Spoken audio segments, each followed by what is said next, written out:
ओम विश्वानि देव सवितुर्दुरितानि परास्व यद्भद्रं तन्मयास्व। ओम भूर्भुवः स्वः तत्सवितुर्वरेण्यं भर्गो देवस्य धीमहि धियो यो नः प्रचोदयात्। ओम शांति शांति शांति। ओम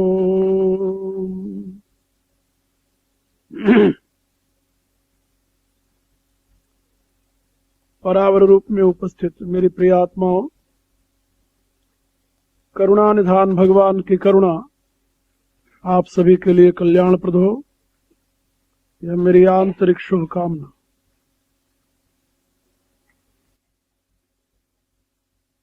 आप सभी सौभाग्यशाली हैं। आपके हृदय में धर्म के प्रति आस्था, भगवान के प्रति भक्ति, अपने शास्त्र के प्रति प्रेम और संत जनों के प्रति श्रद्धा, ये सभी कुछ आपके सौभाग्य का ही प्रमाण है। संसारासक्त जीव में इस प्रकार के सात्विक संस्कारों का जागरण बिना भगवत कृपा के नहीं होता। तुलसीदास जी ने अपनी रामायण में जहां ज्ञान की प्राप्ति की भूमिकाओं का वर्णन किया है, वहां पर उन्होंने एक पहली बात कही है, सात्विक श्रद्धा धेनु सुहाई, जो हरि कृपा हृदय बस आई। प्रभु कृपा से ही सात्विकी श्रद्धा का उदय होता है मनुष्य में। आप में सात्विकी श्रद्धा का उदय हुआ है, ये प्रमाण है कि आप प्रभु कृपा के पात्र हैं, और उसी का परिणाम है यहाँ पर 3 दिन तक आप वेद माता गायत्री के महत्व की चर्चा सुनेंगे। यद्यपि शास्त्रकारों का कथन है कि गायत्री वेद की मां है, गायत्री से ही समस्त वेदों का आविर्भाव हुआ है, गायत्री से श्रेष्ठ और कोई दूसरा मंत्र नहीं है। मनुष्य को दोबारा जन्म लेने की जो प्रक्रिया वैदिक धर्म में बनाई गई है, उसमें गायत्री ही मां होती है और आचार्य पिता होता है। पहला जन्म तो मनुष्य का माता पिता के रजबीज से होता है, 5 महाभूतों का शरीर, इसकी कोई बहुत बड़ी महिमा नहीं है। इस शरीर से आप अपने लिए नरक का मार्ग भी प्रशस्त कर सकते हैं, स्वर्ग का मार्ग भी प्रशस्त कर सकते हैं, और इसी मनुष्य शरीर से आप परमात्मा तत्व को भी प्राप्त कर सकते हैं। लेकिन ये सब कुछ कब होगा? शास्त्र कहता है कि सद्बुद्धि मिले तो। यदि सद्बुद्धि है तो परमात्मा को प्राप्त कर लेंगे, सद्बुद्धि नहीं है, दुर्बुद्धि बन जाए तो इसी शरीर को आप नरक के रास्ते पर ले जाएंगे। तुलसीदास जी ने अपनी रामायण में कहा, स्वर्ग नरक अपवर्ग निशेनी। निशेनी आप लोग जानते होंगे, सीढ़ी जिस पर चढ़ते हैं, लेडर जिसे कहते हैं अंग्रेजी में। ये निशेनी के समान है मनुष्य शरीर। इससे आप स्वर्ग में भी जा सकते हैं, नरक में भी जा सकते हैं, और मोक्ष भी प्राप्त कर सकते हैं, भगवत प्राप्ति भी हो सकती है। ये सब कुछ उससे हो सकता है। लेकिन फिर भी इन सब की स्थिति जो है वह आपके बुद्धि पर निर्भर करती है। शुद्ध बुद्धि के प्रकाश में आप आंतरिक और बाह्य विकास करते हैं, दुर्बुद्धि के द्वारा आप अपना सर्वनाश कर लेते हैं। इसलिए सद्बुद्धि की मूल दात्री, जिसे वेद की मां कहा जाता है, वह वेद माता गायत्री है। चारों वेदों में गायत्री का वर्णन है। एक बार नहीं, केवल एक यजुर्वेद में ही 3 बार गायत्री का मंत्र आया है। इसी प्रकार से ऋषियों ने इसकी महत्ता को प्रकट करने के लिए वैदिक साहित्य में बार बार इसका प्रयोग किया। गायत्री के संबंध में पहले हमारे यहां इस प्रकार से प्रवचन करने की प्रथा नहीं थी। यह गुरु मंत्र और गुप्त मंत्र माना जाता था। हर एक आदमी के सामने बोलने की भी इसकी प्रथा नहीं थी। गुरु केवल शिष्य के कान में इसका उच्चारण करता था, इसको जनता में बोला नहीं जाता था। लेकिन कुछ विद्वान इस प्रकार से हुए जिन्होंने इसकी महिमा को समझा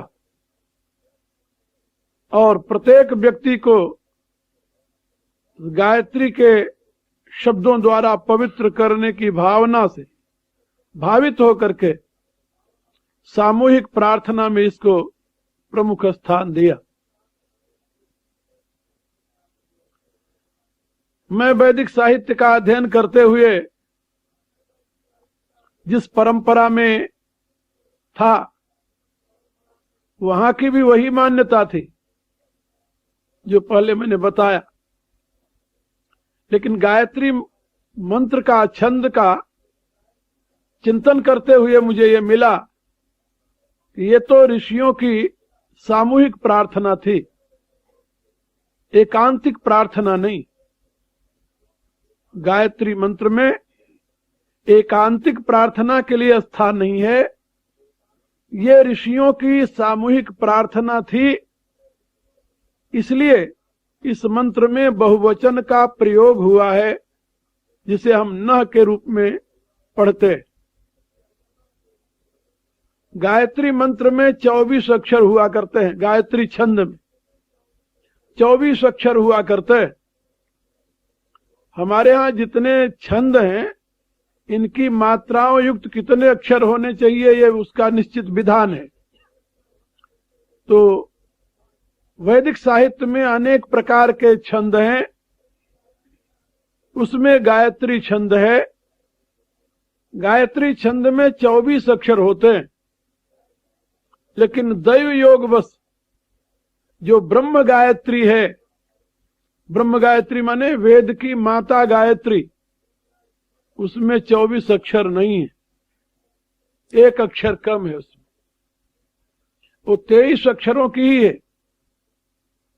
जो लोग मात्रा गिनना जानते होंगे छंद की, उनको पता होगा, गिन सकते हैं, समझ सकते हैं। विद्वानों ने इस पर आशंका उठाई कि गायत्री छंद स्वयं में अशुद्ध है, क्योंकि इसमें 24 अक्षर नहीं है, 23 अक्षर ही है। लेकिन हमारे यहां एक प्रक्रिया रही है, किसी भी मंत्र की महत्ता को गुप्त रखने की।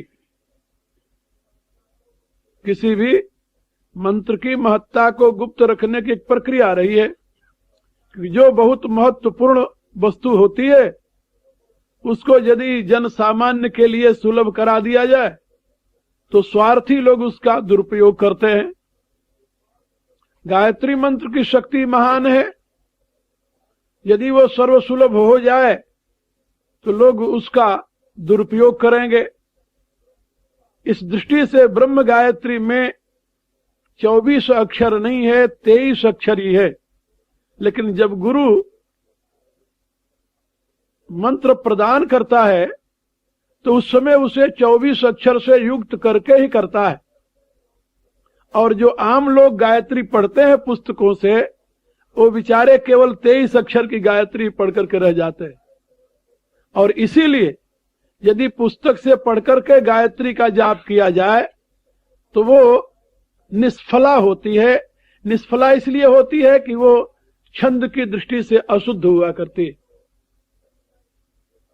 और ये जो पूर्ण गायत्री की दीक्षा है ये गुरु परंपरा से ही प्राप्त होती है, इसको किसी किताब से आप नहीं प्राप्त कर सकते। एक इसमें खास रहस्य है जो आज मैं आप लोगों को बता रहा हूं। शायद ये मैं पहली बार बता रहा हूं, वैसे मैं कभी इस विषय पर बताया भी नहीं।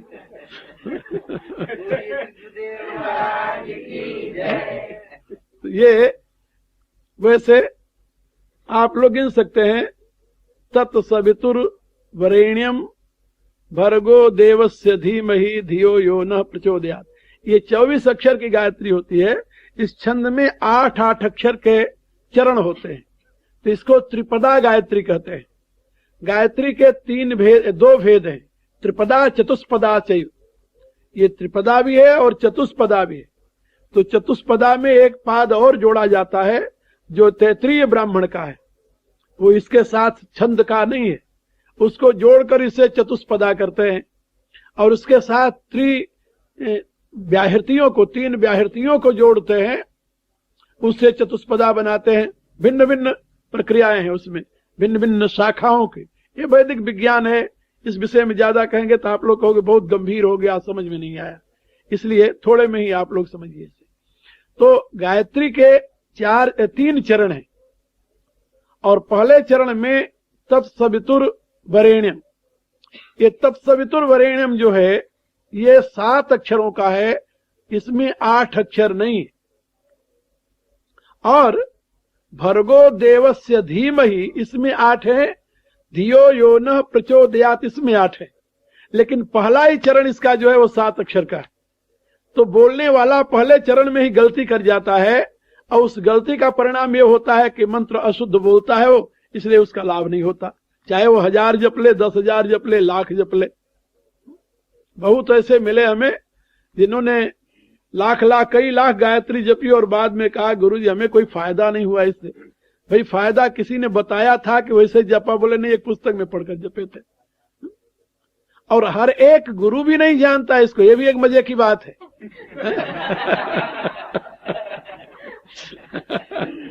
हर एक पंडित भी इसे नहीं जानते, ये भी मजे की बात है। तो जो गायत्री 23 अक्षर की होती है उसको नृचिक गायत्री कहते हैं, उसका नाम है नृचिक गायत्री। यानी वो 23 अक्षरों की है, 24 नहीं। 24 अक्षर तो गुरु अपने दीक्षा के समय उच्चारण की दृष्टि से उसको पूर्ण करके फिर वो बताता है, फिर उसका जाप करने से लाभ होता है। ये तो मैंने आपको उसके जाप की बात बताई। गायत्री के साथ तीनों व्याहृतियों का प्रयोग अति आवश्यक है।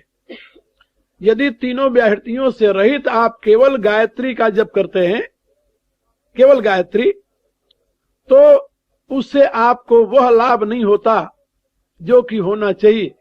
क्योंकि गायत्री की एक संज्ञा है ब्रह्म गायत्री। किसी से पूछिए गायत्री मंत्र बोलिए तो फिर कौन सा गायत्री बोलें, तो उसको ये समझ में नहीं आता कौन सा माने क्या होता है, गायत्री बहुत होती है क्या? आम आदमी तो यही कहेगा ना, क्या गायत्री बहुत होती है? अरे भाई गायत्री बहुत होती है। अब कौन सी गायत्री तुम सुनना चाहते? तो जानकार जो है वो कहते हैं ब्रह्म गायत्री की बात कीजिए आप। जब ब्रह्म गायत्री की चर्चा हम करते हैं तो उसमें ओम भूर्भुवः स्वः ये 3 व्याहृति लगा करके ही ब्रह्म गायत्री बनती है। यदि ये 3 व्याहृति न लगावे तो ब्रह्म गायत्री नहीं बनती। क्योंकि जहां हम सवितुः शब्द का प्रयोग करते हैं ना, तत्सवितुः। अब तत्सवितुः जो है ये एक ऐसा शब्द है जिसकी व्याख्या अनेकों प्रकार से की जाती है।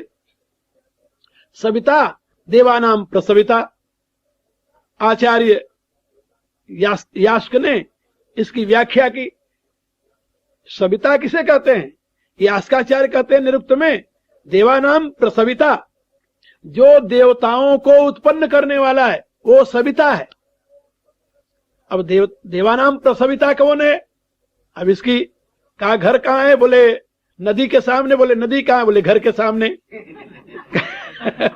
अरे भाई नदी और घर दोनों एक ऐसे शब्द हैं जिसका कहीं निश्चित नहीं हो सकता। अरे तो वो पूछता है कि दोनों कहां हैं? वो कहता आमने सामने। तो यहां पर एक समस्या हो गई कि भाई सविता किसे कहते हैं? तत्सवितु।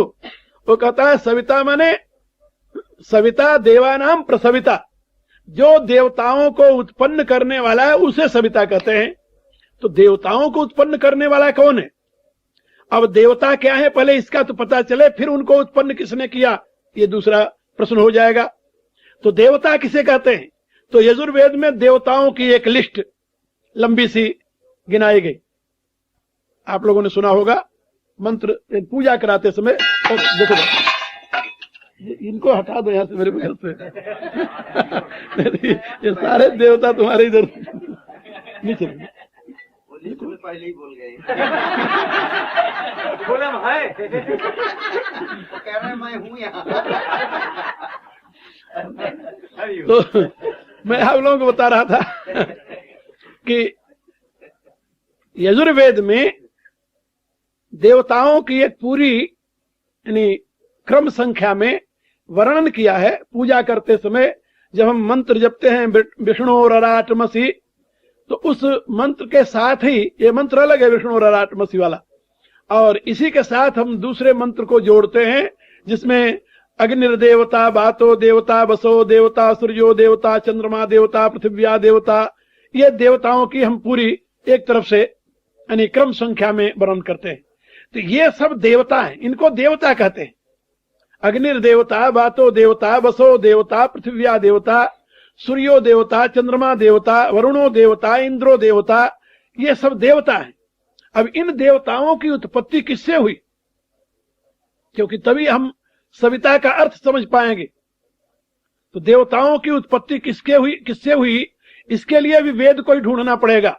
वेद ही बता सकता है कि ये देवता किससे उत्पन्न हुए हैं, दूसरे ग्रंथ को तो पता नहीं है। यानी मेरे कहने के प्राय कि इतना कठिन ये विज्ञान है कि केवल एक शब्द का अर्थ करके आप इसकी पूर्ति नहीं कर सकते।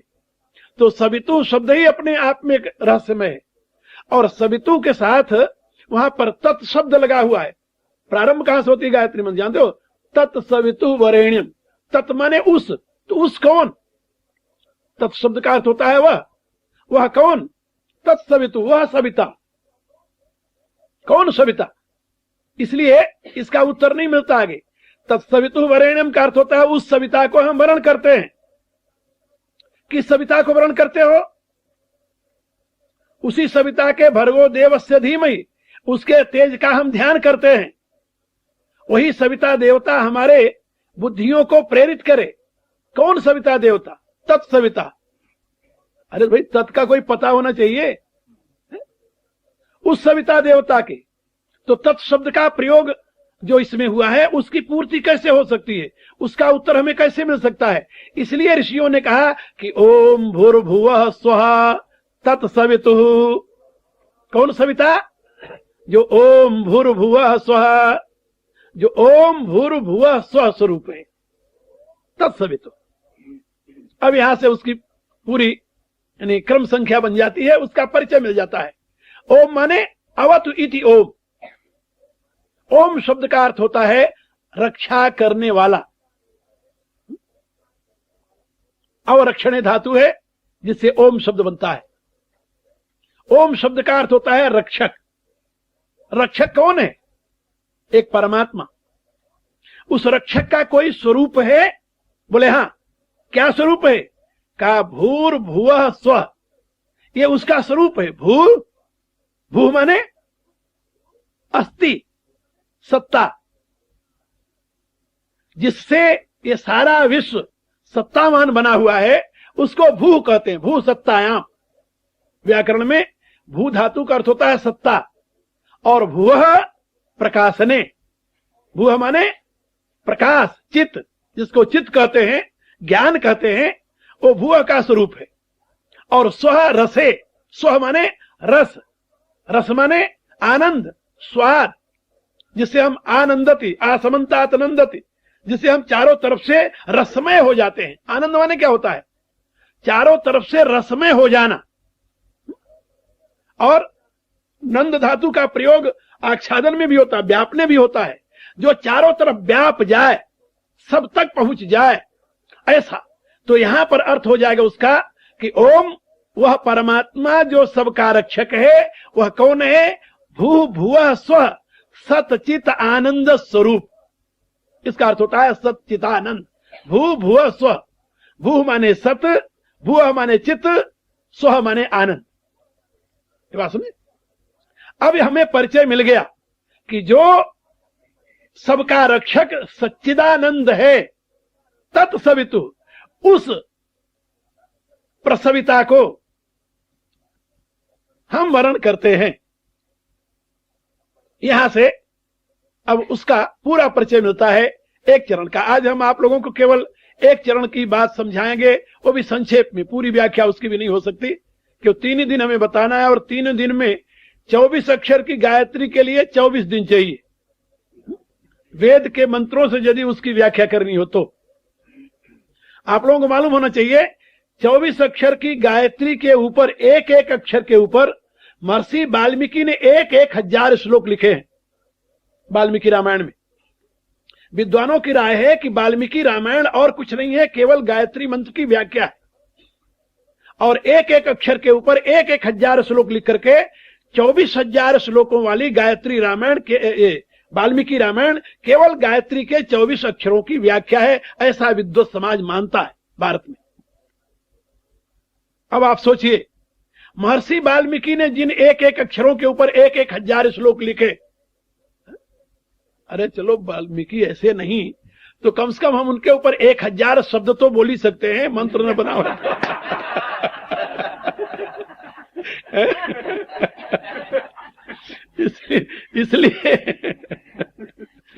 इसलिए गायत्री पूरी व्याख्या तो नहीं हो सकती, लेकिन हाँ मैं कोशिश करूंगा, और वो भी ये देखते हुए कि आप लोग कितना समझ रहे हैं। जितना समझे उतने बताओ, नहीं तो मुश्किल हो जाएगा। तो ओम भू भुवः स्व, पहले से आप समझ लें। भू भुवः स्व के कई अर्थ होते हैं, विद्वानों ने इसके भिन्न भिन्न अर्थ किए हैं। भू भुवः स्व का एक और अर्थ होता है भू भुवः स्व। तैत्तिरीय उपनिषद में इस भू भुवः स्व का अर्थ किया गया है, भू माने पृथ्वी, भुवः माने स्पेस, अंतरिक्ष। अंतरिक्ष किसे कहते जानते हो? पृथ्वी के आकर्षण की सीमा जहां तक है, कोई वस्तु आप फेंकिए ऊपर आकाश में, जहां तक पृथ्वी खींच करके उसको ले आवे, उसको कहते हैं पृथ्वी की एट्रैक्टिव पावर। जहां तक पृथ्वी के आकर्षण की सीमा है वहां तक है भू, वो भूमंडल कहा जाता है। भूमंडल इतने नहीं है जितना जो आप पढ़ते हो ना, कुछ लोग ऐसे भ्रम में पड़ जाते हैं, भूमंडल की बातें पुराणों में पढ़ते हैं तो कहते हैं पृथ्वी तो यही है, इसमें तो कोई नहीं है। अब भूमंडल में 7 समुद्र बताया गया है, अब उन भले आदमियों को समझ में नहीं आता कि वो 7 समुद्र कौन से हैं भूमंडल में। अब उसमें 7 समुद्र का नाम दिया गया है, क्षार समुद्र है, दधि समुद्र है, पय समुद्र है, मधु समुद्र है, यानी शहद का समुद्र है, यानी दही का समुद्र है, दूध का समुद्र है, घृत का समुद्र है। अब उनके बाद समझ में नहीं आती कि ये घृत का, दही का, दूध का समुद्र तो पृथ्वी पर कहीं है नहीं। अब घबरा जाते हैं। इसलिए भूमंडल क्या है पहले समझ लो। भूमंडल वह है जहां से आप कोई वस्तु फेंकें अंतरिक्ष में, जहां तक जाकर के पृथ्वी अपने आकर्षण से खींच ले, यानी पृथ्वी की आकर्षण शक्ति जहां तक है उसको कहते हैं भूमंडल। ये बात समझे? और उसमें जो 7 समुद्र ऋषियों ने ढूंढे हैं वो जानते हो क्या है? वो है आकाश के लेयर। लेयर तो आप लोग जानते होंगे ना, लेयर ऑफ स्पेस। ये हमारे आकाश के भी लेयर हैं। एक लेयर से दूसरे लेयर में आप प्रवेश करें तो आपको पता चले कि कितना यानी कठिनाई होती है। और एक लेयर की सीमा आजकल के वैज्ञानिकों ने 10,000 फुट ऐसा मापा है। 10,000 फुट तक चले जाए तो एक आकाश की ये लेयर है। अब इससे ऊपर वाला जब जाएंगे दूसरे 10,000 फुट में, फिर पता चलेगा कि वो कैसा होता है। मैं यानी चल करके 18,000 फुट तक गया हूं और मैंने ये देखा है कि जितना आप ऊपर चले जाओ, पहले तो 10,000 से ऊपर जाते श्वास ऊपर की ऊपर नीचे की नीचे हो जाती है तो कितने तो ही घबरा जाते हैं। लेकिन यदि आप चले जाओ, आप में प्राणायाम की ताकत हो तो आज जा सकते हैं, ये जो वैज्ञानिक अनुसंधान करने वाले जाते हैं, ये तो अपने साथ वो रखते हैं ना, वो लगा लेते हैं ऑक्सीजन। तो हम तो बिल्कुल नंगे गए थे, हमारे शरीर पर तो वस्त्र भी नहीं था, ऑक्सीजन की बात तो दूर रही। तो उसमें जब 10,000 फुट के ऊपर जाओ तो हम लोग प्राणायाम करने वाले, यानी वहां पर हमें तो कोई दिक्कत नहीं हुई, ऊपर गए। जैसे जैसे आप 15,000 से जब ऊपर आप चले जाओ तो ये लगता है कि आपके शरीर में वजन नहीं है। तो आप समझे, शरीर में वेट जिसे कहते हैं ना अंग्रेजी में, वजन जो है, गरूपना, ये समाप्त हो जाता है। जैसे जैसे ऊपर जाओगे लगेगा शरीर में वजन नहीं है, बिल्कुल शरीर हल्का होता चला जाता है। इस प्रकार से मैं एक चोटी पर चढ़ रहा था जिसके जो 18,000 फुट की करीब थी, तो 18,000 फुट की ऊंचाई तक मैं गया, वहीं तक मुझे जाना था। हमारे सामने वही चोटी थी, वहां से फिर हम, खैर लंबी घटना थी, ये तो मैंने संकेत किया। तो ये जो स्थिति है, मैं आपको बता रहा था कि ये लेयर है स्पेस के, ऐसे 7 लेयर जो हैं उनको अलग अलग नाम हैं पौराणिक भाषा में, और उन्हीं 7 लेयरों को 7 समुद्र कहते हैं। और पौराणिकों की ये मान्यता है कि ये पृथ्वी की सीमा जो है वो 7 लेयर तक है, यानी 7वें लेयर तक यदि चला जाए तो वहां तक से पृथ्वी खींच करके अपनी तरफ ला सकती है, इसकी यानी एट्रैक्टिव पावर वहां तक रहती है। उसके आगे चला जाए तो नहीं रहती, समाप्त हो जाती है। ये बात समझे? इसलिए भूमंडल को 7 यानी समुद्रों से युक्त कहा गया है। वेद में जहां भी कहीं समुद्र शब्द है, अधिकांश वहां आकाश के लिए प्रयोग हुआ है। वहां इस समुद्र के लिए वेद में समुद्र शब्द का प्रयोग नहीं है, और इस समुद्र को समुद्र कहा भी नहीं जा सकता। समुद्र शब्द का जो यथार्थ सही अर्थ है वो आकाश में ही घटित होता है। ये बात समझे? लेकिन आकाश के समान दुनिया में और कोई वस्तु नहीं है। ये जल का समुद्र जरूर दिखाई देता है, इसलिए उसके लिए भी समुद्र शब्द का प्रयोग कर देते हैं। लेकिन सही जो वेद में समुद्र शब्द का प्रयोग होता है, समुद्रारणवः, अब वहां समुद्रारणवः जो है वो इस समुद्र के लिए नहीं है। यहां पर यजुर्वेद के मंत्र में प्रयोग किया गया है, जो अधिकांश लोग संध्या समय पढ़ते हैं, तो वो यानी सृष्टि की उत्पत्ति का क्रम है, और सृष्टि की उत्पत्ति के क्रम में जिस समुद्र की महिमा का गान किया गया है, जिस समुद्र की महिमा का वर्णन किया गया है, वो समुद्र जो है वो स्पेस है। यास्काचार्य ने और वैदिक ऋषियों ने इसकी व्याख्या में बहुत कुछ लिखा है, लेकिन अभी आप केवल इतना समझ लें। तो उसको भू कहते हैं, जहां तक पृथ्वी की सीमा है। अब जहां से पृथ्वी की आकर्षण सीमा समाप्त हो जाती है और उसके ऊपर से सूर्य की आकर्षण सीमा प्रारंभ होती है। जहां से पृथ्वी की सीमा समाप्त होती है वहीं सूर्य नहीं प्रारंभ होता, ना, सूर्य के आकर्षण की सीमा जहां तक आती है और पृथ्वी के आकर्षण की सीमा जहां समाप्त होती है, उसके बीच का भाग है।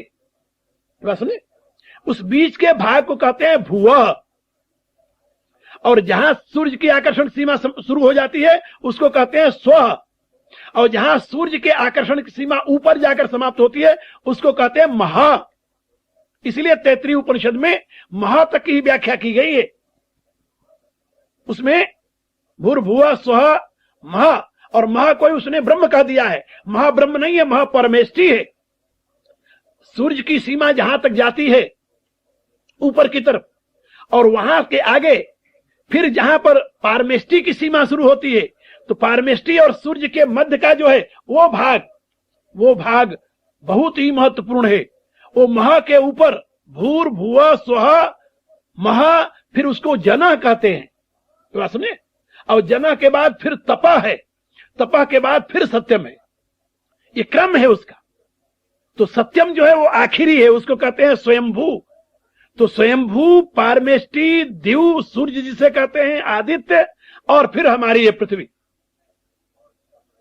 इसलिए गायत्री मंत्र में कभी कभी 3 व्याहृतियों का प्रयोग नहीं होता, सप्त व्याहृतियों का प्रयोग होता है।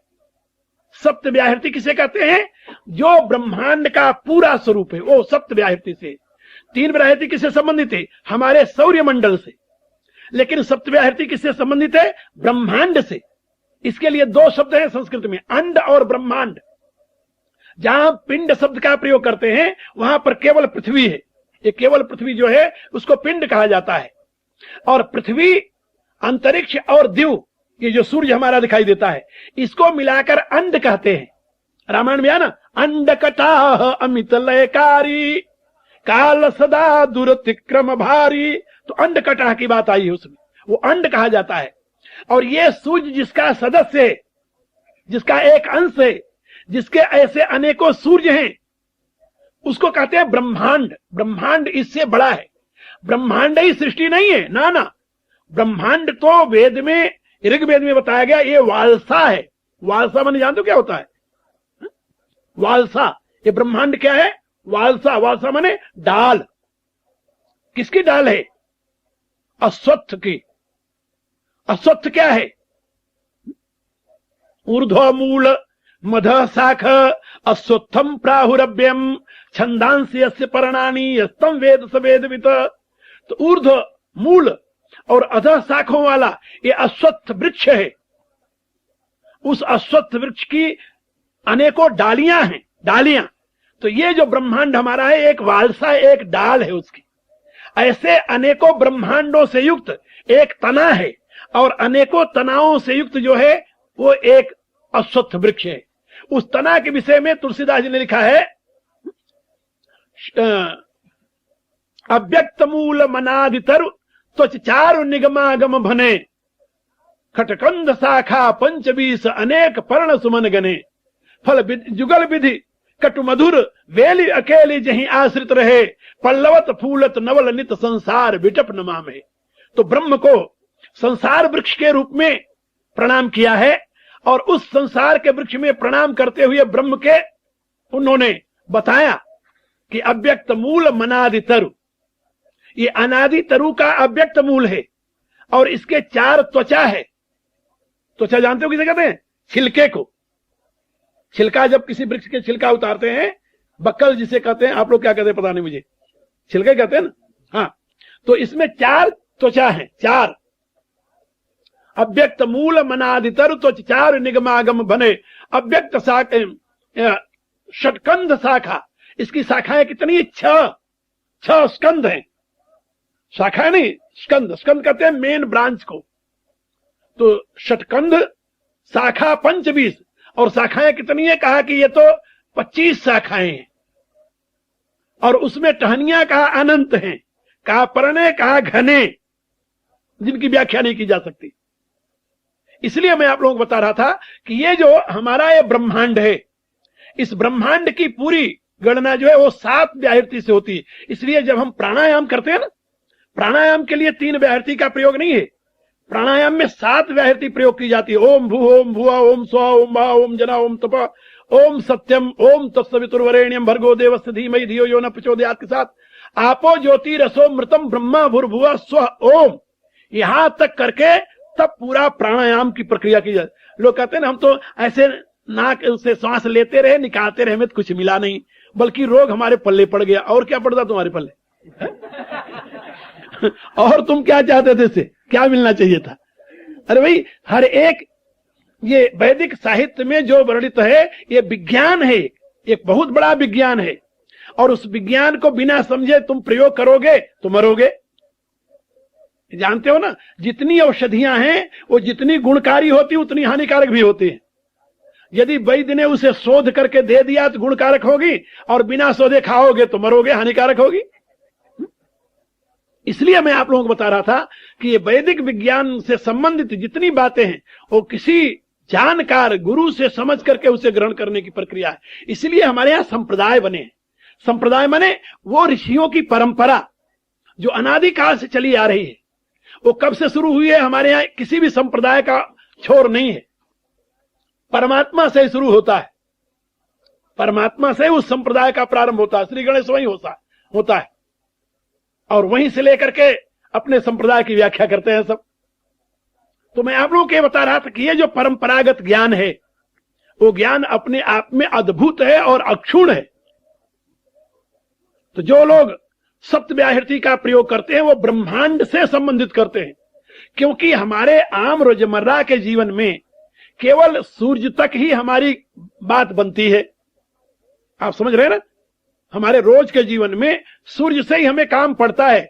सूर्य से परे जो है उससे हमारा कोई काम नहीं पड़ता, उससे हमें जरूरत नहीं पड़ती। हालांकि सूर्य को उसकी जरूरत पड़ती है। सूर्य में जो सूर्यत्व है वो उससे है, यानी वो किससे है? पारमेष्टि से है। पारमेष्टि में जो पारमेष्टित्व है वो किससे है? वो स्वयंभू से है। तो स्वयंभू से पारमेष्टि, पारमेष्टि से आदित्य, और आदित्य से ये पृथ्वी, ये अनुप्राणित होती है, अनुप्राणित होती है। इसलिए हमारे यहां एक बात समझाई गई कि जहां तक हमारा संबंध है व्यवहारिक जगत का, वो केवल सूर्य से संबंधित है।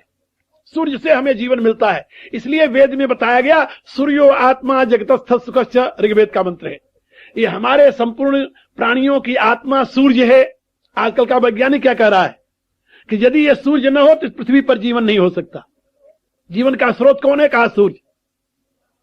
इसलिए गायत्री मंत्र के जाप में 3 व्याहृतियों को ही प्रशस्त मान लिया गया है। ओम भू भुव स्वः। तो ओम भू भुव स्वः, ये तीनों का पहला अर्थ होता है सत चित आनंद। दूसरा अर्थ होता है भू, ये जो भूमंडल है। भू माने वो अंतरिक्ष जो है, और स्व माने ये दिव, जो चमकता हुआ सूर्य दिखाई दे रहा है, ये स्व है। तो जो पृथ्वी, अंतरिक्ष और सूर्य का आधार है, ये बात समझे? ओम भूर्भुवः स्वः, जो परमात्मा अ उ म अर्धमात्रा, ओम ही अपने आप में एक बहुत बड़ी व्याख्या की जरूरत रखता है। उपनिषदों में इसकी बड़ी महिमा गाई गई है, वेद में बड़ी महिमा गाई गई है, गीता में इसकी बड़ी महिमा गाई गई है। लेकिन मैं यहां ओम की व्याख्या नहीं करूंगा, हमें तो गायत्री मंत्र की पूरी व्याख्या 3 दिन में समझानी है, और उसमें से आज 1 दिन पूरा होने जा रहा है। तो आप लोग ऐसे समझे कि ओम जो परमात्मा है, अ उ म और अर्धमात्रा, पहले इतना तो आप लोग समझ लें। अ उ म और अर्धमात्रा, इन चारों से युक्त होकर के ओम बनता है। कहीं ओम देख रहे हो ना, कहीं लिखा हुआ होगा। हाँ हाँ, बिल्कुल यहां पर तो देखो, ये जो ओम है ना, तो इस ओम में यहां पर ये अर्धमात्रा है, और 1 2 और 3 ये उसके 3 यानी अ उ म के चिन्ह है। तो अर्धमात्रा जो ऐसे करके लगी हुई है, ये अर्धमात्रा से युक्त होने पर ये ओम बनता है। तो इसमें अ जो है ये जागृत है, जागृत माने जो हम जाग रहे हैं। उ जो है ये स्वप्ना है। स्वप्ना तो जानते हो ना? हाँ, स्वप्ना सब देखते होंगे। हाँ। और उसके बाद में म माने सुसुप्ति, घोर निद्रा में जब जाते हो वो सुसुप्ति है। और वो अर्धमात्रा जो है वो समाधि है, वो सुसुप्ति नहीं है, उसको समाधि कहते हैं। जागृत अवस्था में आपकी आत्मा दाहिने आंख में होती है, दाहिने आंख में। ये छांदोग्य उपनिषद में इसका पूरा विवरण दिया गया है। जागते समय आपकी आत्मा दाहिने आंख में होती है, और जब आप स्वप्नावस्था में चले जाते हैं तो हिता नाम की नाड़ी है कंठ में, उसमें चली जाती है जब आप सपना देखते हैं। और घोर सुसुप्ति में आपके हृदय में चली जाती है आपकी आत्मा। ये तो जागना, सोना और सुसुप्ति का लक्षण है। लेकिन जब समाधि लगती है तो आपकी आत्मा इधर नीचे नहीं जाती, हृदय में नहीं जाती। वो कहां जाती है? वो ब्रह्म चक्र में जाती है, ऊपर। बात समझे? इसलिए समाधि अवस्था में आत्मा ब्रह्म चक्र में स्थिति होती है, इसलिए उसे अर्धमात्रा से युक्त कहते हैं। उसको कहते हैं जागृत स्वप्न सुसुप्ति के बाद तुरीय, ये तुरीय अवस्था में। तो ये जागृत स्वप्न सुसुप्ति और तुरीय, इन चारों का संकेत करने के लिए अ उ म और अर्धमात्रा अनुस्वार। इसीलिए जब आप प्रणव का उच्चारण करते हैं तो ओम, जब करते हैं ना, तो ईम में जो नाद होता है वो नाद ऊपर जाकर आपके ब्रह्म चक्र को छूता है, यहां फाड़ता है, ऊपर की तरफ जाता है, वो नीचे की तरफ नहीं जाता। ये बात समझे? इसलिए ओम जो है वो पूर्ण रूप से ब्रह्म की व्याख्या करता है। अ जो है ये जागृत माने ये विश्व है, ये जो स्थूल विश्व दिखाई दे रहा है इसका यानी संबोधन है अ।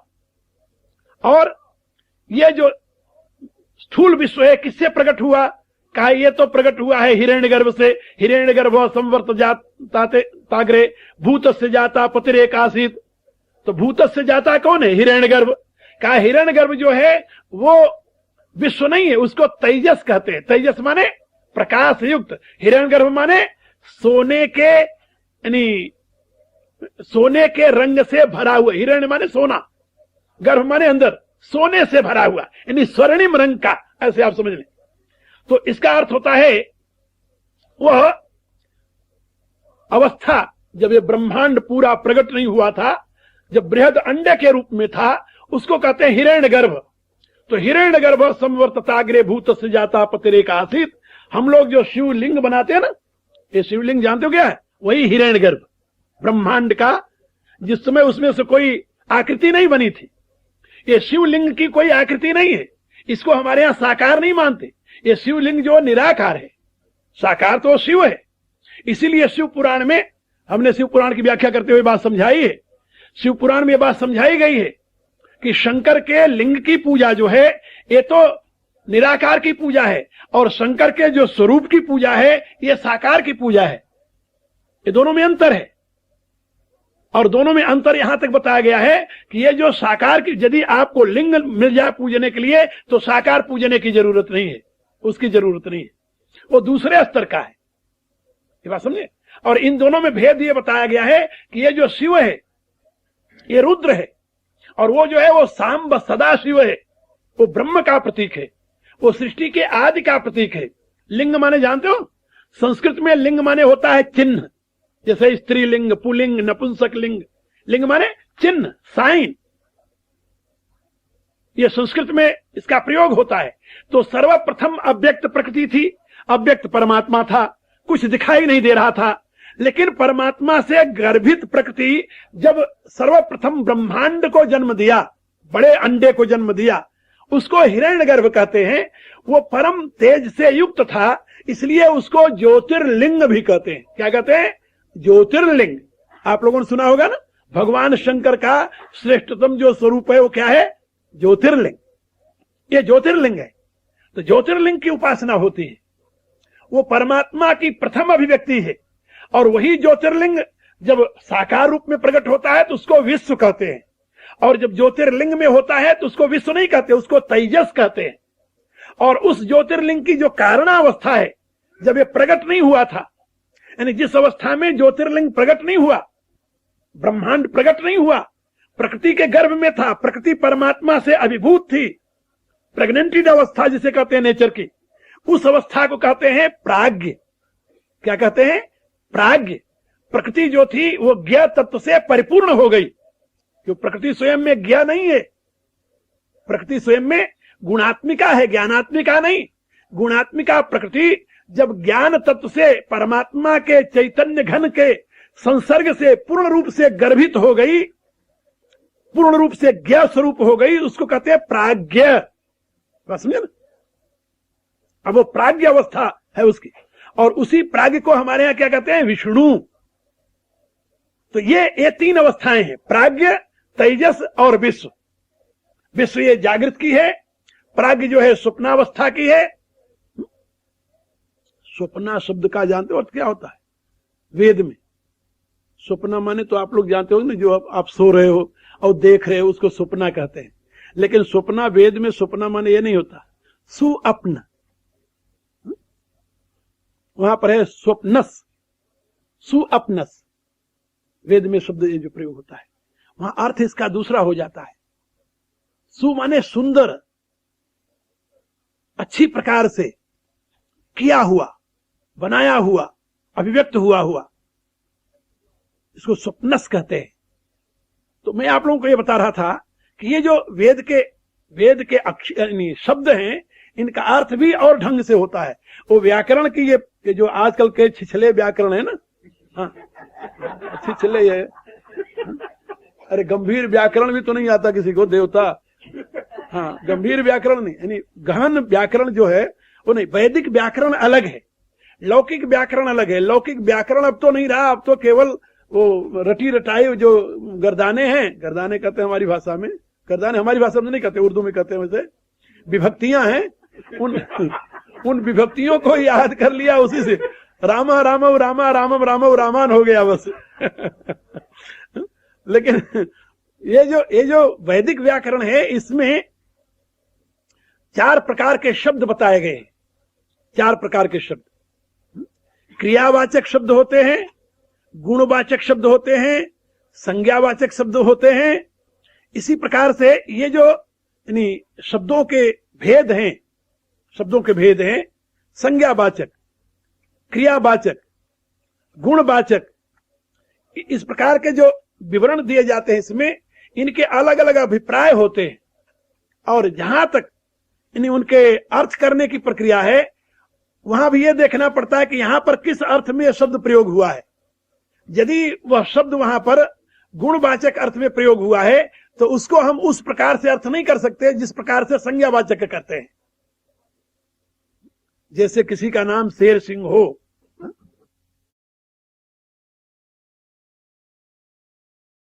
उतरे जब, तो किसी ने उनसे पूछा कि व्हाट इज योर नेम, तुम्हारा नाम क्या है?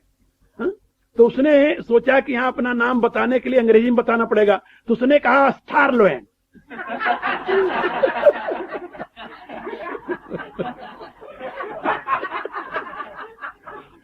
स्टारलोएन, स्टारलोएन माने, स्टार माने तारा, जानते हो ना, और लोएन माने सिंह, तारा सिंह। तो यदि आप ये देखना पड़ेगा, मैं बता रहा था आपको, ये देखना पड़ेगा कि वहां शब्द किस अर्थ में प्रयुक्त हुआ है। संज्ञा के अर्थ में प्रयुक्त है, कर्म के अर्थ में प्रयुक्त है, गुण के अर्थ में प्रयुक्त है, या भाव के अर्थ में प्रयुक्त है। ये 4 अलग अलग है, भाववाचक, संज्ञावाचक, गुणवाचक और कर्मवाचक। तो वेद के मंत्रों का अर्थ करते समय भी इस प्रकार से ध्यान रखना होता है, कहां पर किस अर्थ में उसका प्रयोग हुआ है। तो मैं आप लोगों को बता रहा था कि जहां पर ओम में हम अ, उ, म और अनुस्वार की व्याख्या करते हैं, वहां पर ये अनंत ब्रह्मांड की सारी सृष्टि उसमें समाहित हो जाती है। और ब्रह्म जो है वो बिल्कुल जो तुरीय का पति है, इसलिए हमारे यहां बताया गया जागृत का पति कौन? विश्व। स्वप्न का पति कौन? तेजस। प्राज्ञ का पति कौन? तेजस के आगे प्राज्ञ स्वयं है। सुषुप्ति का पति कौन? प्राज्ञ। ये तीनों के 3 पति हो गए, ये तीनों उनकी अवस्थाएं हैं। इसी को गोस्वामी जी ने अपनी रामायण में लिखा है। बंधु सुंदरिन, जब भगवान राम ब्याह करके आते हैं मंडप में, तो वहां पर दूल्हा दुल्हनिन सहित सह सब, दूल्हा और दुल्हन साथ साथ मंडप सोही, एक मंडप में बैठे हुए ऐसे शोभा पा रहे हैं। कैसे शोभा पा रहे हैं? तो वहां पर वो बता रहे हैं, एक उपमा दे रहे हैं। जन जीव उर चारिव अवस्था विभुन सहित विराजही, सुंदरी सुंदर बरन सह सब एक मंडप राजही। सुंदरियां अपने सुंदर पतियों के साथ एक मंडप में ऐसे शोभित हो रही हैं जैसे सुंदरी सुंदर बरन सह सब एक मंडप राजही। जनु जीव उर चारिव अवस्था विभुन सहित विराजही। तो चारिव अवस्थाएं हैं, इनके विभु हैं। अवस्था 4 कौन है? जागृत, स्वप्न, सुषुप्ति और तुरी। इनके विभु कौन है? जागृत का विश्व, स्वप्न का तेजस, सुषुप्ति का प्राज्ञ और तुरीय का ब्रह्म। ये 4 विभु हैं उनके, और इन्हीं से युक्त होकर के वो यानी शोभित होती हैं। इन चारों अवस्थाओं की इसी में शोभा है। तो मैं आप लोगों को बता रहा था कि ओम शब्द कहने से ये सारा अर्थ उसमें आ जाता है। ऐसा जो ओम है, उसके साथ अब हम कहते हैं ओम भू। ओम भू माने वह परमात्मा जो सत्य स्वरूप है। ओम भुआ वह परमात्मा जो चित स्वरूप है। ओम स्वः वो परमात्मा जो आनंद स्वरूप है। ओम भूर्भुवः स्वः। ओम भू माने जो परमात्मा इस पृथ्वी भूमंडल का स्वरूप है, जो परमात्मा अंतरिक्ष में व्याप्त है, जो परमात्मा द्युलोक में व्याप्त है। इन तीनों का ओम भूर्भुवः स्वः तत्सवितु। तत् माने उस, सवितु माने प्रसविता को। उस ये तीनों दिव्य शक्तियां हैं। भू भुवः स्वः, भूमंडल, अंतरिक्ष मंडल और स्वर्ग मंडल, द्युमंडल, ये तीनों दिव्य शक्तियां हैं। दुनिया में कितने देवता हैं बताया, असंख्य। सृष्टि में कितने देवता हैं, उपनिषदों में प्रश्न आया, कहा असंख्य देवता हैं। कहा फिर कितने देवता हैं, कहा कुछ सहस्त्र देवता हैं। कहा फिर कितने देवता हैं, कहा कुछ 100 देवता हैं। आखिर में याज्ञवल्क्य ने कहा कि कुल मिलाकर 33 देवता है, 33। और उन 33 देवताओं को 3 भागों में बांट दिया और एक एक लोक के 11 देवता हिस्से पड़े। कितने? 11 देवता दिवलोक के, 11 देवता अंतरिक्ष के, 11 देवता इस भूलोक के। ये तीनों लोकों में 11 देवता हैं। 11 तिया 33, ये 33 देवता है। और हमारा ये जो शरीर है, इस हमारे शरीर में भी तीनों लोग स्थित हैं। यहां इस शरीर में भी 11 देवता बटे हुए हैं जो काम कर रहे हैं अपना। इसमें भी 33 देवता है। ये 33 देवता कौन है? 8 वसु, 11 रुद्र, 12 आदित्य, प्रजापति और इंद्र। ये 33 देवता होते हैं। 11, 12, 8 और 2 कितने हो गए? वो 33 हुए होंगे, हमारे गुरु ने गिना था।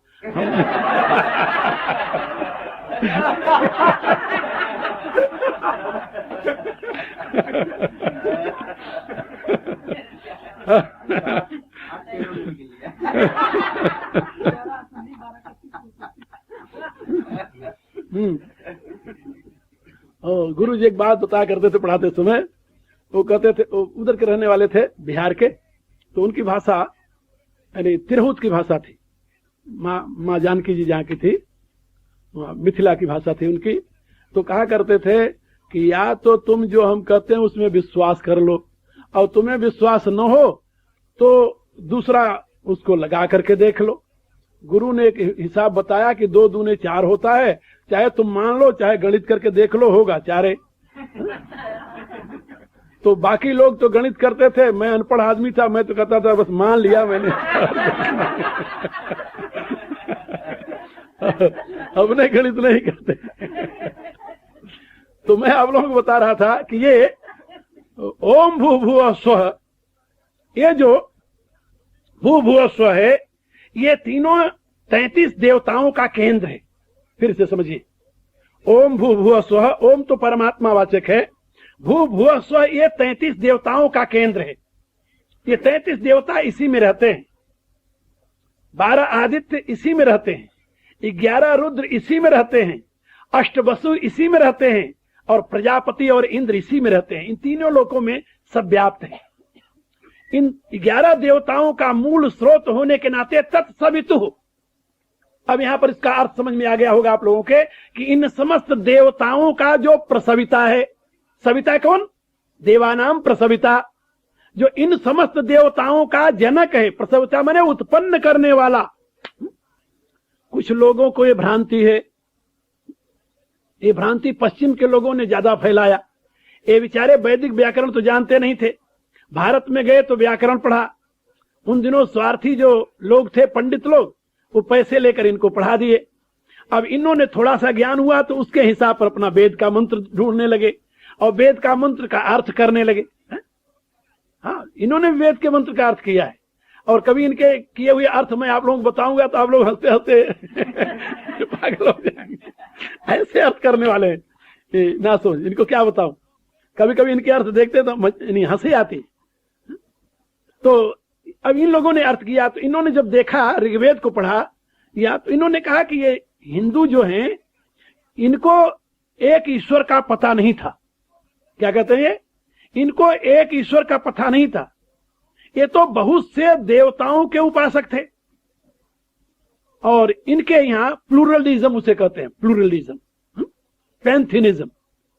ये बहुत से देवताओं को मानने हुए, इनके यहां बहुत भगवान है।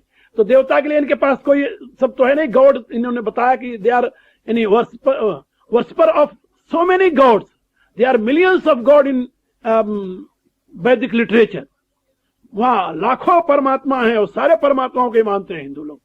इसलिए उन्होंने कहा कि ये तो अभी धर्म की दृष्टि से, रिलीजन की दृष्टि से तो ये अभी बच्चे हैं, अभी पहले क्लास में पढ़ रहे हैं, इन भले आदमियों को क्या पता।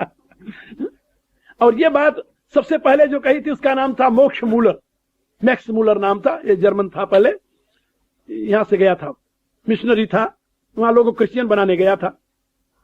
और बाद में वही 60 वर्ष बाद उसी मैक्स मूलर ने लिखा कि जैसे जैसे 60 वर्षों से मैं वैदिक साहित्य पढ़ रहा हूं, अब मैं दावे के साथ कह सकता हूं कि दुनिया में ऐसा कोई महान ग्रंथ नहीं है। जिसने पहले कहा ये तो लगता है कि भेड़ चराते हुए आर्यों ने गीत गाई है, ये गणेरियों की गीत है। जिस वेद के लिए लिखा था, उसी वेद के लिए आखिर में उसने लिखा कि वेद के समान दुनिया में कोई उन्नतम अध्यात्म साहित्य नहीं हो सकता। तो मैं आप लोगों को ये बता रहा था कि वेद में अनेक देव नहीं है, अनेक देवता है। हमारी ये मान्यता है, हमारा ये विश्वास है कि देव एक है और देवता अनेक है। वेद में स्पष्ट शब्दों में लिखा हुआ है, एको देवो सर्वभूतेषु गूढ़ो सर्वव्यापी सर्वभूतांतरात्मा।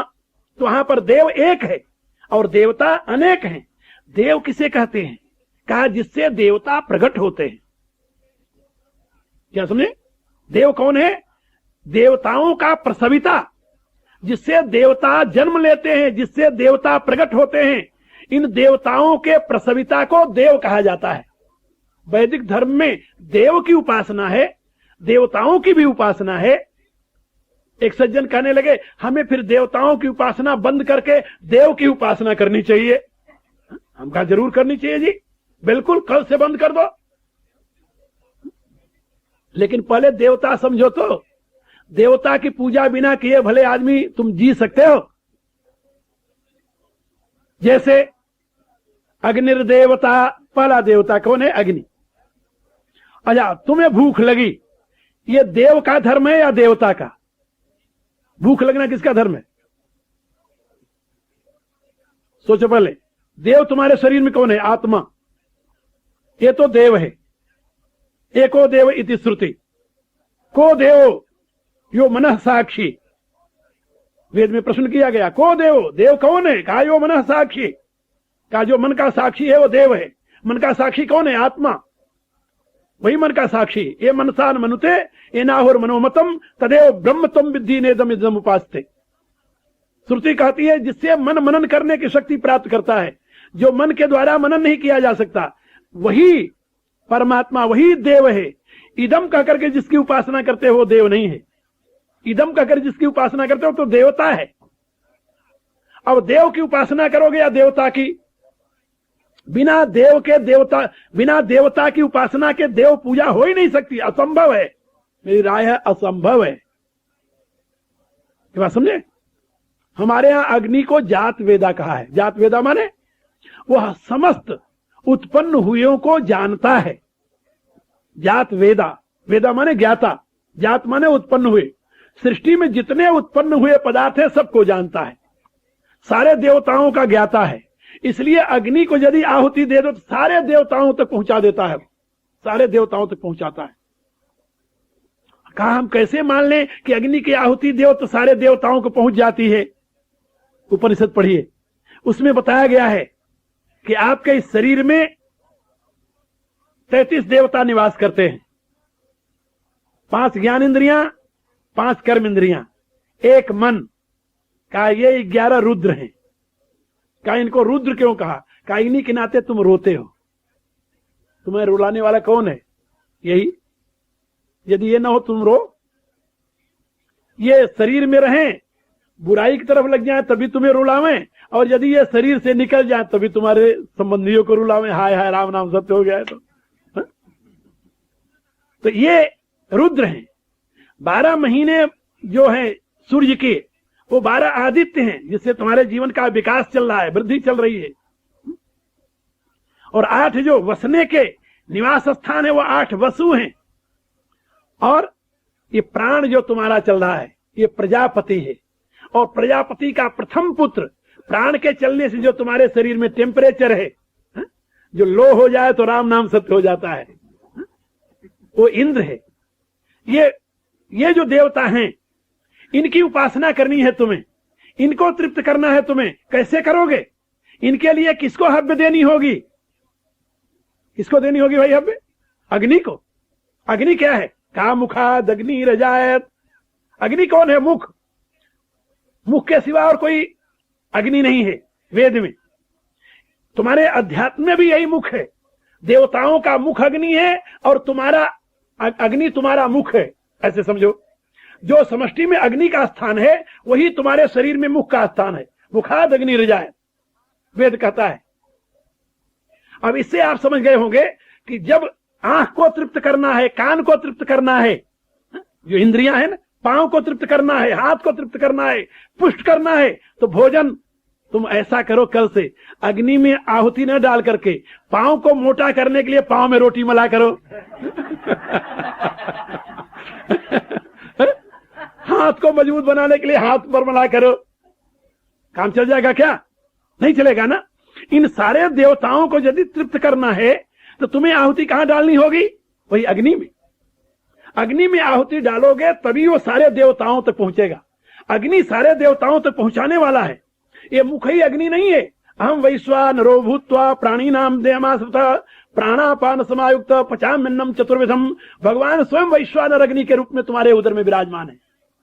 और उस उदर रूपी अग्नि में जब आहुति तुम डालोगे तो वो अग्नि रस बना करके सारे शरीर को पुष्ट करेगा। इसलिए अग्नि देवताओं का मुख है। अब अग्नि की पूजा करनी होगी यदि तुम्हें शरीर को पुष्ट करना है। इसी रूप से वायु की पूजा करनी होगी यदि तुम्हें श्वास लेना है, नहीं तो राम नाम सत्य हो जाओगे। हा? सूर्य की पूजा करनी है यदि तुम्हें देखना है। जितने देवता हैं ये सारे देवता विराट पुरुष के अंग से उत्पन्न हुए हैं और व्यक्ति के अंग में समाहित हैं। ये बात समझे? तो जिस देवता की पूजा करनी होगी उसको अलग अलग आहार देने की जरूरत नहीं है। अग्नि को आहार दो, सारे देवताओं की पूजा हो जाएगी। इसलिए अलग अलग देवताओं से अलग अलग काम लेने के लिए अलग अलग पूजा होती है। जहां सूर्य देवता की पूजा से काम चलेगा वहां अग्नि से काम नहीं चलेगा। नहीं चलेगा, बिल्कुल नहीं चलेगा। जहां इंद्र देवता से काम लेना वहां अग्नि से काम नहीं चलेगा। आहार इंद्र को देना है तो अग्नि को देना होगा। लेकिन वहां पर आहुति डालते समय भी तो कहते हो ना, इदम इंद्राय इदम न मम, इदम सूर्याय इदम न मम, इदम अग्नये इदम न मम, इदम वावे इदम न मम। इसका अभिप्राय क्या? मम माने कहा ये देव के लिए नहीं है, ये देवताओं के लिए है। ये सब देवताओं की पूजा है और इन देवताओं की पूजा के माध्यम से ही तो देव तृप्त होता है। इनके माध्यम से किसे तृप्त करते हो आप? किसे पुष्ट करते हो आप? अपनी आत्मा को। यदि किसी व्यक्ति का आदर करना है तो उसके आखिर चरण छू करके ही करोगे। वो चरण का देवता कौन है जानते हो? विष्णु। आत्मा को कहां छुओगे तुम? कहां पर है वो? किस जगह है? कहां छुओगे तो आत्मा छू जाएगी। यदि वैदिक साहित्य में देखिए तो आत्मा ब्रह्मचक्र में रहती है। तो किसी को सम्मान देना हो तो उसके ब्रह्मचक्र को छूना प्रारंभ करो तुम। लोग क्या कहेंगे? पागल हो गया है। इसलिए मैं आप लोगों को बता रहा था वैदिक साहित्य बड़ा गूढ़ है और बड़े स्पष्ट शब्दों में बात समझा रहा था। उसके कहने का अभिप्राय यह है कि ये जितने देवता हैं इन सारे देवताओं का देव एक है। उसी एक देव के प्रकाश में सारे देवताओं की स्थिति है। ये सारे देवताओं का अस्तित्व है। इन सारे देवताओं का यानी सत्ता है। ये जितना देवताओं की स्थिति है, सारे देवताओं का गुण धर्म स्वभाव एक देव से। यदि आत्मा निकल जाए इसमें से तो ये सारे देवता क्या करेंगे? निरर्थक हो जाएंगे। इसलिए एक देव है और अनेक देवता है। हिंदू लोग एक देव की पूजा करते हैं। लक्ष्य उनका एक देव है, अनेक देवता नहीं है। अनेक देवता तो उस देव की प्रसन्नता के साधन है। इसलिए अनेक देवताओं की उपासना के द्वारा हिंदू एक देव की आराधना करता है। ये बात समझिए। और उस देव को क्या कहते हैं? सविता। उस देव का नाम है सविता। सविता इसलिए कहते हैं कि समस्त देवताओं को वही जन्म देता है, इसलिए उसकी संज्ञा तत् है। तत् माने वह, यह नहीं। आप लोग पढ़ते हैं ना, पूर्णमदः पूर्णमिदं पूर्णात् पूर्णमुदच्यते। तो अदह और इदम दो शब्द आता है यहां पर। अदह माने वह, इदम माने यह। तो पहले क्या है? पहले अदह है, फिर इदम है। पूर्णमिदम पूर्णमदः नहीं है, पूर्णमदः पूर्णमिदम है। ईशोपनिषद हमारे यहां वेदांत का प्रथम ग्रंथ है। प्रथम ग्रंथ उसमें बताया गया ईशावास्यम इदम सर्वम। उसमें दो तत्वों की व्याख्या है, ईशा और इदम। इदम में ईशावास्य है, ईश का आवास्य है, किसमें? इदम में। तो इदम जो है वह ईश्वर से ढका, इदम अदह से परिपूर्ण है, अदह की ही अभिव्यक्ति है, ऐसे आप समझ लो। इसलिए यहां पर ओम भूर्भुवः स्वः, इन तीनों के द्वारा प्रभु की महिमा का, उस प्रभु के स्वरूप का, ओंकार स्वरूप सच्चिदानंद परमात्मा, ऐसा ओंकार स्वरूप सृष्टि का रचयिता, ऐसा तत्सवितु, उस सविता माने उस प्रसविता को देवताओं का कारण है, देवताओं का पिता है, दिव्य शक्तियों का स्रोत है। ये आत्मा भी देवता है। हाँ, वेद में पढ़ते हैं आत्मा देवता, आत्मा भी देवता है। कौन सी आत्मा? वो जीवात्मा। परमात्मा देवता नहीं, परमात्मा तो देव है, ब्रह्मदेव है। इसलिए ये जितनी आत्माएं हैं उस एक देव की अभिव्यक्तियां हैं, इसलिए उस देव का नाम है सविता, तत्सवितु। और वही हमारे लिए वर्ण करने योग्य है। वर्ण करने योग्य माने आश्रय लेने योग्य। वर्ण करना माने चुनना, आश्रय लेना। जैसे पत्नी पति का वर्ण करती है, वर्ण करती है माने अपने आप को उसके लिए समर्पित कर देती है। हमारे लिए वर्ण कौन है, वर्ण करने योग्य कौन है? कहा तत्सवितु, तत्सवितुर्वरेण्य। हमारे लिए वर्ण करने वाला, करने योग्य वही सविता है, उसके सिवा और हमारा कोई वर्णीय नहीं है। एक अर्थ। दूसरा अर्थ, तत्सवितु वरेण्य, वो सविता ही सबसे वरेण्य माने श्रेष्ठ है। वरेण्य माने श्रेष्ठ होता है। उस सविता से बढ़कर के दुनिया में और कोई श्रेष्ठ तत्व नहीं है। यहां सविता माने सूर्य नहीं है, यहां सविता माने सूर्य का भी सूर्य। यजुर्वेद के मंत्रों में, अनेकों मंत्रों में इसकी व्याख्या की गई है कि उस सविता से ही सूर्य उत्पन्न होते, ऐसे अनंत सूर्यों को जन्म देता है। इसलिए तत्सवितु वरेण्य, वो सविता ही श्रेष्ठ है, उससे श्रेष्ठ और कोई दुनिया में नहीं है। इसका अर्थ होता है एक चरण का, ओम भूर्भुवः स्वः तत्सवितुर्वरेण्यम। जो भूलोक, भूलोक, स्वलोक का निर्माता है, स्वलोक स्वरूप है, जो सच्चित आनंद स्वरूप है, जो ओंकार स्वरूप है, जो विश्व का रक्षक है, वही सविता सबसे श्रेष्ठ है। तत्सवितु वरेण्यम, वही सविता सबसे श्रेष्ठ है और वही सविता हमारे लिए वर्ण करने योग्य है। वही सविता हमारे लिए जीवन का आधार है। तत्सवितु वरेण्यम। आगे भर्गो देवस्य धीमहि तस्य देवस्य भर्गा धीमहि। उस देवता के तेज का हम ध्यान करते हैं। अब इस तेज का ध्यान करते हैं, इसकी व्याख्या अब हम कल करेंगे। आज प्रार्थना करेंगे, समय पूरा हो गया है। ओम भूर्भुवः स्वः तत्सवितुर्वरेण्यम भर्गो देवस्य धीमहि धियो यो नः प्रचोदयात्। सर्वे भवन्तु सुखिनः, सर्वे सन्तु निरामयाः, सर्वे भद्राणि पश्यन्तु, मा कश्चित् दुःखभाग् भवेत्। ओम पूर्णमदः पूर्णमिदं पूर्णात् पूर्णमुदच्यते पूर्णस्य पूर्णमादाय पूर्णमेवावशिष्यते। ओम शांति शांति